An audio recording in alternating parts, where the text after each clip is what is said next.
ఒక రాజకీయ పక్షానికి నాయకత్వం వహిస్తూ 5 సంవత్సరాలు ముఖ్యమంత్రిగా చేసి ఆయన వాడే పదజాలం కానివ్వండి, భాష కానివ్వండి చూస్తే అతి జుగుప్సాకరంగా ఉందని చెప్పేసి నేను భావిస్తా ఉన్నాను. నేను సరే, ప్రభుత్వం మీద విమర్శలు చేయటం సర్వసాధారణం.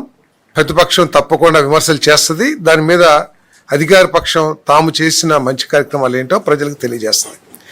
కానీ చంద్రబాబు ఏదైనా బావిలో దూకి చావాలి, ఇదంతా ఏంటంటే ఆయన దిగజారుడు రాజకీయాలు, తన మీద తాను నమ్మకం కోల్పోతున్న పరిస్థితికి అర్థం పడుతుందని చెప్పేసి నేను చాలా స్పష్టంగా చెప్తా ఉన్నాను. నేను చాలామంది ముఖ్యమంత్రులు, చాలామంది ప్రతిపక్ష నాయకులు ఈ రాష్ట్రంలో చూశాం. కానీ ఇంత దిగజారి భాషాజాలం వాడిన వారిని మాత్రం మొట్టమొదటిగా వీరినే చూస్తుందని చెప్పేసి మనం చేస్తానని. ముఖ్యమంత్రి గారి వయసుని గౌరవించాలి. ఎవరైనా సరే వారికి ఉన్న ఎక్స్పీరియన్స్, అనుభవాన్ని గౌరవించాలి. సరే, వారు చేస్తున్న తప్పులు కానివ్వండి, వారి విధానాల్లో లోపాలు ఏదైనా ఉంటే ఎత్తి చూపొచ్చు. కానీ హరిరామ హరే కృష్ణ అంటే ఇంట్లో కూర్చోవాలి, లేకపోతే బావిలో దూకి చావాలి అని చెప్పటం ఇంతకంటే నీచం ఉండదని చెప్పేసి నేను భావిస్తాను. మరి వారు ఈ సంవత్సరంలో ప్రభుత్వం ఏమీ చేయలేదు, సూపర్ 6లో అసలు ఏమీ చేయలేదు అన్నట్టు మాట్లాడుతూ ఉన్నారు. ముఖ్యంగా పెన్షన్ల గురించి చాలా గొప్పగా చెప్పుకున్నారు. తాను చాలా బాగా ఇచ్చినట్లు, ఈ ప్రభుత్వం ఆ పెన్షన్ అన్నింటినీ కూడా తగ్గించేసి ప్రజలకి అన్యాయం చేస్తున్నట్లు చెప్పడానికి ప్రయత్నం చేశారు. నేను జగన్మోహన్ రెడ్డి గారిని ఒకటినే ప్రశ్నిస్తున్నాను. నేను ప్రభుత్వం తరపున ఒకటి మాత్రం నేను చాలా స్పష్టంగా చెప్పగలను. ఎక్కడా కూడా మేము పెన్షన్లు తొలగించలేదు. గతంలో ఇవ్వబడ్డ పెన్షన్లు ఏదైతే ఉన్నాయో వాటిలో ఒక్క పెన్షన్ కూడా తొలగించలేదని చెప్పేసి నేను మనవి చేస్తా ఉన్నాను. నేను మీరు చాలా గొప్పగా చెప్పుకుంటున్నారు, మేము చాలా పెన్షన్లు బాగా ఇచ్చామని చెప్పేసి. మీరు మొట్టమొదటి సంవత్సరంలో కేవలం 1300-1200 కోట్లు, 1400 కోట్ల రూపాయల వరకు పెన్షన్లు ఇస్తే మాసానికి, ఈ ప్రభుత్వం నెలకి 2746 కోట్ల రూపాయల పెన్షన్లు ఇస్తున్న విషయం జగన్మోహన్ రెడ్డి గారు మీ కళ్ళకి కనబడతలేదా, లేకపోతే మీకు సమాచారం రావట్లేదని అడుగుతున్నాను నేను. మీరు మొట్టమొదటి సంవత్సరం ఇచ్చింది కేవలం 1497 లక్షల కంటే కూడా తక్కువ. ఎందుకంటే నేను ఈ 1497 ఫిగర్ ఏదైతే చెప్తున్నానో జనవరి 24కి. కానీ మీరు మొట్టమొదటి సంవత్సరంలో ఒక్క పెన్షన్ కూడా ఇవ్వాల. గతంలో ఏదైతే పెన్షన్లు ఇస్తా ఉన్నారో అవే కొనసాగించారు. 2250 కాడికి లెక్కడితే అది 1400 కోట్ల కంటే కూడా చాలా తక్కువ ఉంటుంది. కానీ మేము 2746 కోట్లు వచ్చిన రోజు నుంచి ఇచ్చాం. మేము దయచేసి అర్థం చేసుకోమని చెప్పేసి మనం చేస్తాం.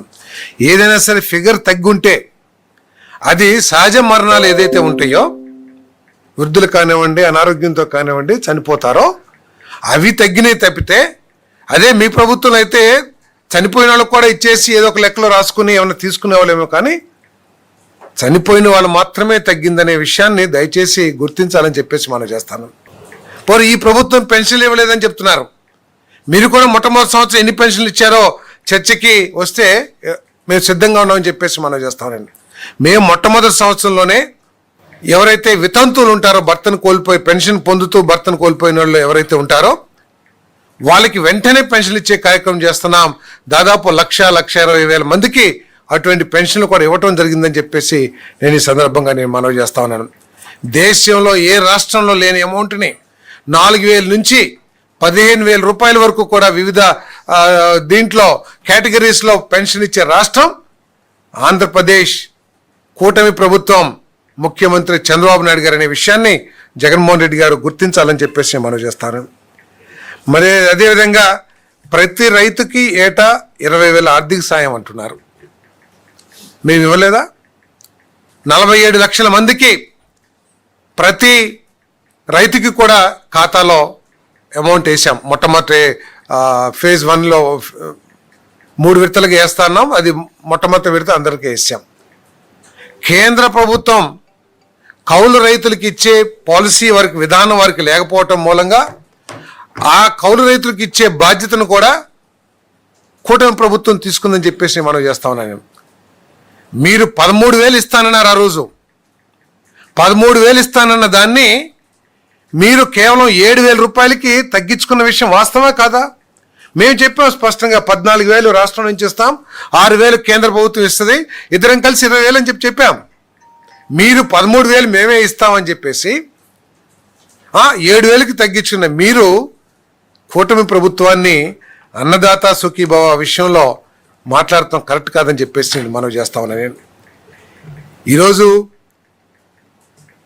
తల్లికి వందనం మీరు కూడా చెప్పారు, ఏదో చెప్తున్నారు జగన్ అన్న ఇచ్చే పథకాలన్నీ కూడా చంద్రబాబు నాయుడు గారు కంటిన్యూ చేస్తా అని చెప్పారు, ఇస్తలేదని చెప్తున్నారు. ఎస్, చర్చిస్తానికి సిద్ధంగా ఉన్నాం.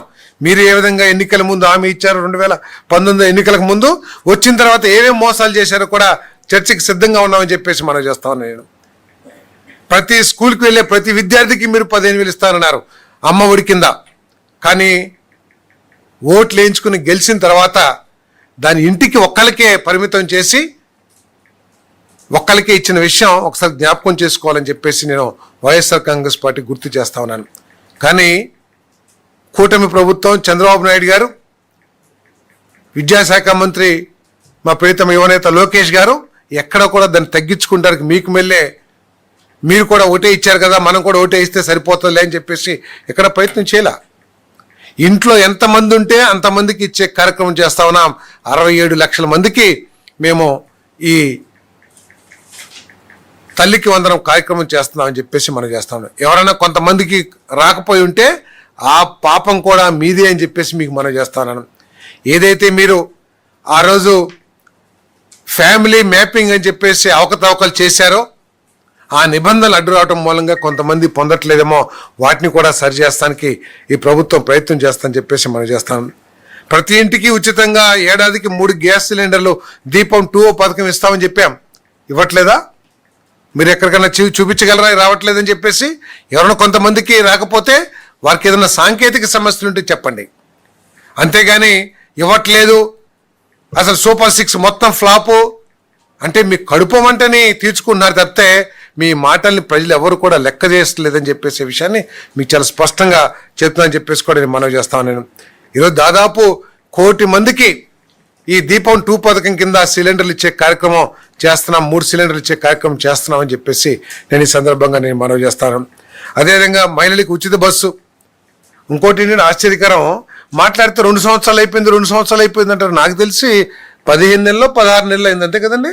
అంటే 2 సంవత్సరాలు అంటే 24 మాసాలు కదా. మరి ఏంటో జగన్మోహన్ రెడ్డి గారు తొందరలో మరి ఏంటో అర్థం కావట్లేదు. మరి 2 సంవత్సరాలు అయిపోయింది అంటారు. జరిగింది 16 సంవత్సరాలండి ఈ ప్రభుత్వం వచ్చి. మీరు చేసిన అప్పుల్ని 16 నెలలు అయ్యింది. మీరు చేసిన ఆర్థిక విధ్వంసం, ఆర్థిక అవకతవకలు, మీరు డబ్బుల్ని విచ్చలవిడిగా ఇష్టం వచ్చిన రీతిలో పెట్టిన ఖర్చుల్ని అన్నింటినీ కూడా బేరీజు వేస్తానికి ఎక్కడెక్కడ పెట్టారు, ఎక్కడెక్కడ చేశారు, ఇవన్నీ చూస్తానికి దాదాపు ప్రభుత్వానికి 4-5 నెలలు పట్టిందనే విషయాన్ని కూడా మీరు గుర్తించాలని చెప్పేసి మనం చేస్తాను. అదేవిధంగా మహిళలకు ఉచిత బస్సు ప్రయాణం మరి ఏదైతే చెప్పామో రాష్ట్రంలో ఎక్కడికైనా సరే వెళ్ళే అవకాశాన్ని ప్రభుత్వం కల్పిస్తుందని చెప్పేసి మనం చేస్తాను. మరి 2.6 కోట్ల మంది మహిళలకి ఈ పథకాన్ని వినియోగించుకునే అవకాశాన్ని ఈ స్త్రీ శక్తి ద్వారా ఇస్తున్న విషయం వాస్తవం కాదా? జగన్మోహన్ రెడ్డి గారు అవసరమైతే మీరు ఏదైనా డిబేట్కి ఎవరైనా పంపిస్తే దానికి సిద్ధంగా ఉన్నామని చెప్పేసి కూడా మనం చేస్తాను.